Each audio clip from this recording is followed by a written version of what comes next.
Assalomu alaykum barchaga azizlar. Demak, videoni bugun bir noodatiy kommentariyaga kelgan mavzu bilan boshlaymiz. Ya'ni u yerda qanday qilib uni o'zimdan keta olmaydigan darajada sevdirib qo'ysam bo'ladi? Qaysi ayollik jozibasi bilan degan savol bor menda. Ehtimol bu savol bilan hozir siz ham videoni ko'rib o'tiribsiz va men esa bugun ajoyib javob bilan keldim. Ya'ni uning kostyumini kiyib oling. Qanday qilib, nima uchun, nima bu, nima degani bu?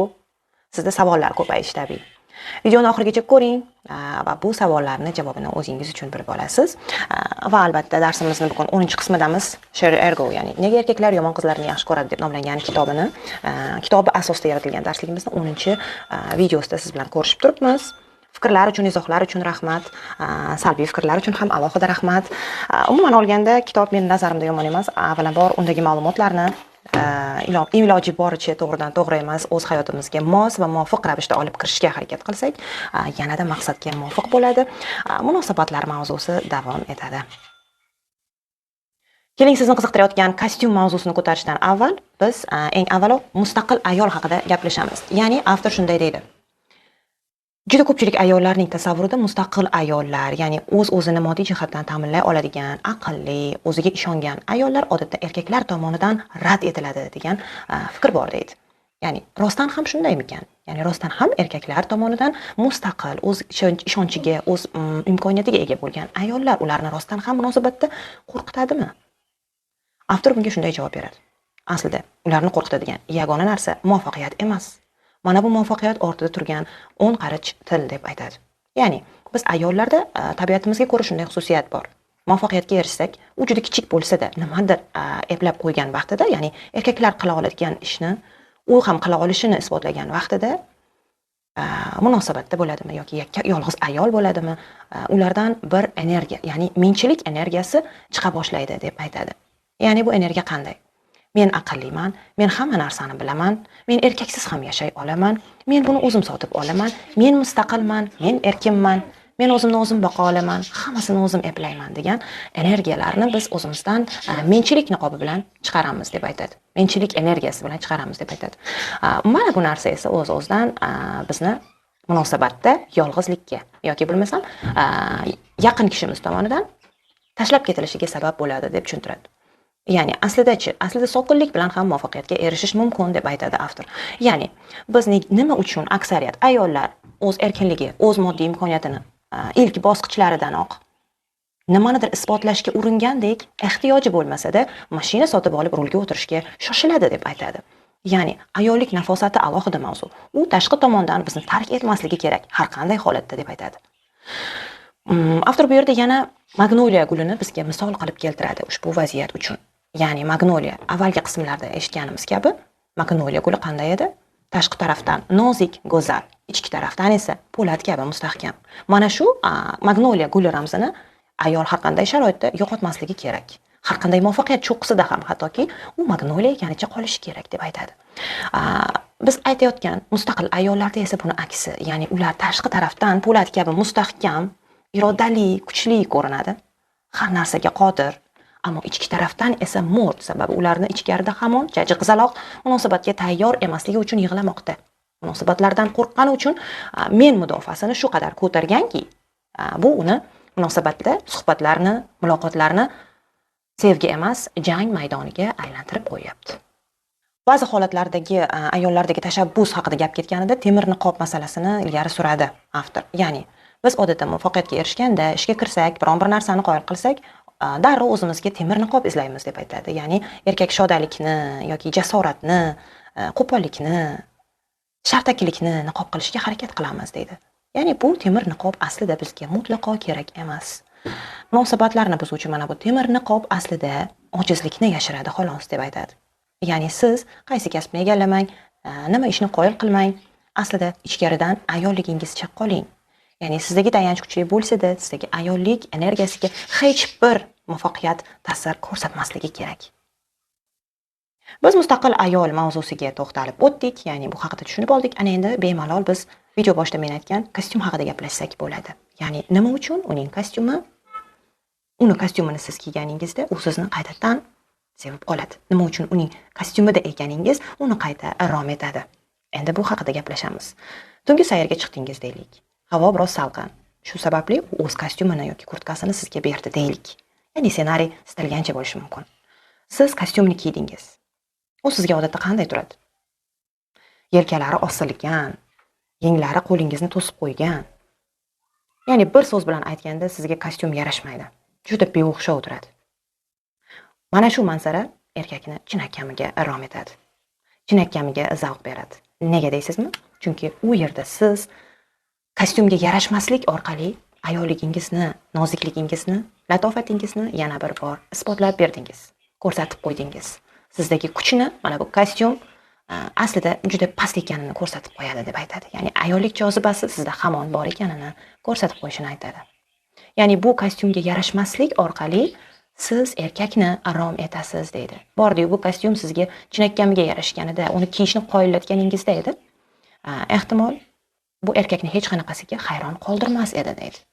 Ya'ni gap faqat kostyum haqida emas. To'g'ri, bu yerda o'ziga xos instinktiv fikrlar mavjud, ya'ni kostyum bilan bog'liq bo'lgan, ayollik jozibasi bilan bog'liq bo'lgan. Ammo bu gap bu yerda faqatgina kostyum haqida emas. Ya'ni erkaklar uzr so'rayman, erkaklar qila oladigan vazifalarni, ishlarni maromiga yetkazib bajarish orqali siz hech qanday munosabatda hech bir erkakni rom eta olmaysiz. Uni eplay olmasligingiz sizni go'zalligingiz degani. Ya'ni o'sha kostyumni sizga yarashmasligi sizni go'zalligingiz, sizni ayollik jozibangiz. Unutmang, bu ojizlik emas. Ya'ni bu yerda aytilishicha, avvalambor erkaklarni eng birinchi uzoqlashtiradigan narsa erkak qanchalik munosabat uchun harakat qilmasin, bularning barchasi ayol uchun yetarsiz deb baholanishida deb aytadi. Ya'ni mustaqil, muvaffaqiyatli ayollar odatda erkaklarni hech qanaqasiga qo'rqitmaydi.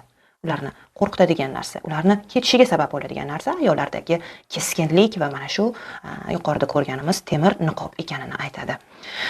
Xo'sh, endi temir niqobni yechamiz va bu yerda avtor uning bir patsiyenti unga ko'rsatgan murojaatini bizga ulashadi bu yerda. Men esa uni o'qib beraman. Ya'ni bu maktub shaklida avtorga yo'llangan muammoli vaziyatdagi noma'lum yaxshi qiz tomonidan yo'llangan. Yaxshi qiz esa qo'sh tirnoq ichida. Buni o'zingiz kim ekanini bilasiz. Men esa bu xatni sizga o'qib beraman. Mening o'z kasbim va o'z hayotim bor.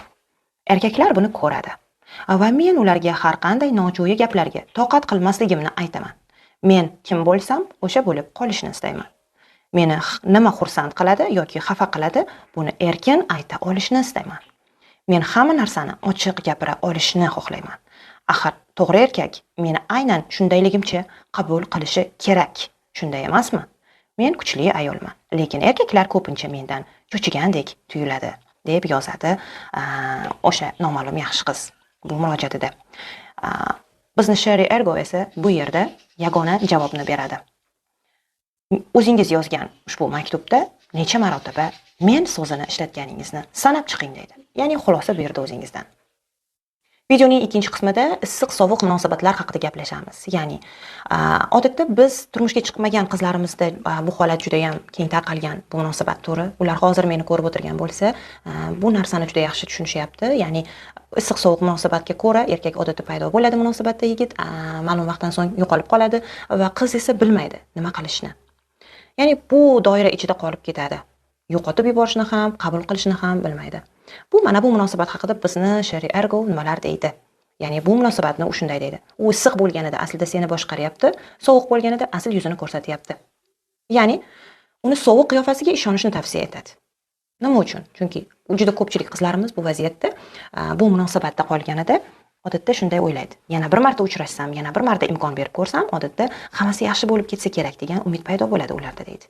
Mana bu vaziyatda esa siz hissiy doira ichiga qo'shilishib tushib olib, u sizni boshqarayotgan bo'lsa, siz ham uni o'zingizni boshqarishingizga yordam, sizni boshqarishiga yordam beryapsiz deb aytadi. Ya'ni bu munosabat faqat boshqaruvdan iborat. Bu munosabatni boshdan o'tkazgan bir noma'lum yana bir anonim yaxshi qiz avtorga maktub yo'llaydi va bu maktubni u bizni e'tiborimizga havola etgan. Sababi bu maktub orqali u erkaklar fikrini tadqiqotlarda o'rganadi. Xo'sh, maktub quyidagicha. Demak, men bir yigit bilan vaqti bilan uchrashib yuribman. Bu go'yo yopiq doiraga o'xshaydi. 2 yildan beri biz karusel ichidamiz. E'tibor bering. Hammasi normal. Men uni million marta tashlab ketganman, lekin u yana qaytib keladi, qo'ng'iroq qiladi, yozadi, uyimga keladi, ish joyimda paydo bo'ladi. U doim bu safar hammasi boshqacha bo'ladi deydi. O'zgarishga va'da beradi. mendan ketmasligini so'raydi, menga muhtojligini aytadi. Men bilaman, u yaxshi inson, yomon inson emas, lekin 2 kun o'tmay yana eski odatlariga qaytadi. Men uni yaxshi ko'raman, lekin bu hissiy karusel meni charchatib yuboryapti, deydi. Va bu noma'lum yaxshi qizni maktubiga asoslangan holatda tadqiqotlarda erkaklarning fikri nima bo'lganini aytadi bizga. Zo'r ekan, hamma narsa bepul. Ya'ni umumiy ta'rif bo'yicha ushbu maktubga javoban boshqa erkaklar shunday munosabat bergan. Ya'ni avtor nima demoqchi? Bu yerda yonib o'chib turgan munosabat, ya'ni bor bo'lib yoki yo'q bo'lib turgan munosabat vaqtni bekorga sarflashning aniq belgisi ekanini bizga tushuntirishga harakat qiladi. Va yana issiq-sovuq munosabat haqida avtor bizga ko'pincha obsessiya haqida, obsessiya muammosi bizdagi. Buni nafaqat issiq-sovuq munosabat, har qanday munosabat uchun ishlatishingiz mumkin. Ya'ni biz odatda ko'pincha munosabatni boshlasak, ayollarga ko'proq xos bu xususiyat, miyamizdan chiqara olmaslik bir insonni yopishib qoladi obsessiya. Ya'ni nima ish qilsangiz ham uni o'ylaysiz.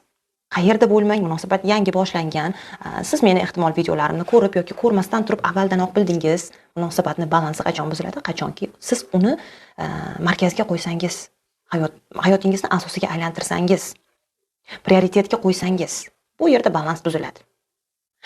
Hayotni undan iborat qilsangiz, hayollaringizni undan iborat qilsangiz, balans buziladi. O'z-o'zidan buziladi. Ya'ni munosabat oqsaydi, taroz teng turmaydi. Mana bu narsani bildik. Endi bizda savol paydo bo'ladi. Nima qilay xo'sh? Ya'ni siz dugonangiz bilan uchrashgani borsangiz ham ichingizda o'ylaysiz, hozir u nima qilyapti ekan, meni ko'rsa nima derdi?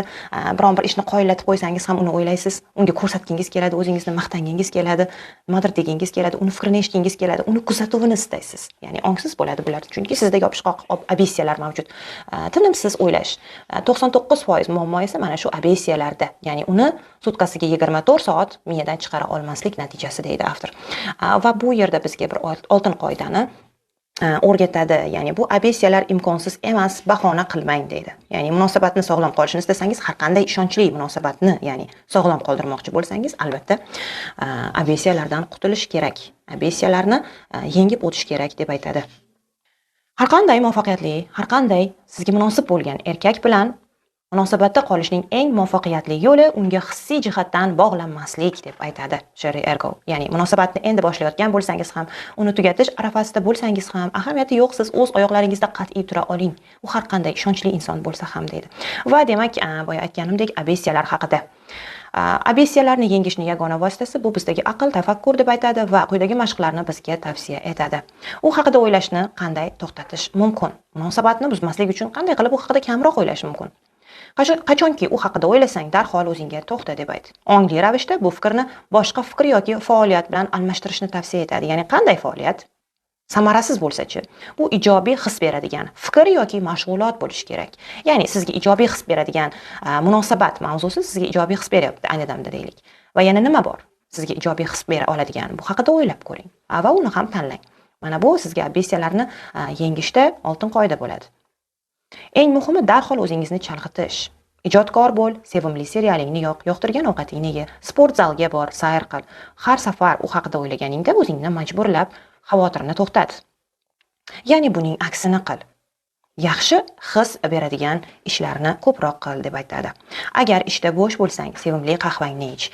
Agar mashinada bo'lsang, yoqimli musiqani tingla. Bolalarni qanday chalg'itamiz? Ya'ni bolalar misolida keltiradi avtor. O'yinchoq bilan. Xuddi shunday sen ham o'zingni salbiy fikrlaringni yoki u haqidagi obsessiyalarni pastga tortayotgan spiraldan chiqarib, ijobiy narsalarga majburan yo'naltirish kerak, deb aytadi. Va yana muhim joyi shuki, agar bir necha kun davomida, e'tibor bering, 1 kun emas, 2 kun emas, bu qachon bizga odat tarziga kiradi? Bu haqida ham bizga ma'lumot beradi. Ya'ni bir necha kun davomida, kuniga bir necha marta shunday qilsang, bu odat. Ya'ni u haqida ortiqcha o'ylash, bu obsessiyalar yo'qoladi. Ya'ni biz biroz buni sabr bilan kutishimiz ham kerak ekan o'z o'rnida. Aql o'z joyida mustaqil dunyo. U jannatdan do'zax, do'zaxdan esa jannat yarata oladi, deb aytadi. Ko'p o'ylama, aks holda bu sog'lom bo'lmagan bog'lanishga olib keladi. Ko'p ayollar munosabat boshidayoq shu xatoni qilishadi va aynan mana shu sabab 24 soat o'ylash oqibatida munosabatlarni boy berishadi, deb aytadi. U bilan uchrashib yurganingda ham har doim tanlovingni qayta bahola. Mana shu joyga e'tibor bering. Tanlovni qayta baholash. Ya'ni siz buni so'nggi tanlov deb bilmasligingiz. Ayniqsa turmushga chiqishdan avval uchrashuvlarga chiqib ko'rayotgan qizlarga tegishli bu joyi. Agar u hali ham senga kerakli narsani bera olmayotgan bo'lsa, o'zingdan so'ra. senga haqiqatdan ham bu inson kerakmi? Men videoni mana shu joyda to'xtataman. Videoni kelasi qismida sizlar bilan uchrashguncha deb qolaman. Menimcha bu kitobni biz keyingi videoda eng so'nggi qismini chiqaramiz. Va shu bilan Sherri Ergoning Yomon qiz kitobi bilan xayrlashamiz. Fikrlaringizni, savollaringizni kommentariyaga yozib qoldiring. Shaxsiy bog'lanish uchun Telegram raqamim kanalda mavjud. O'zingizni ehtiyot qiling.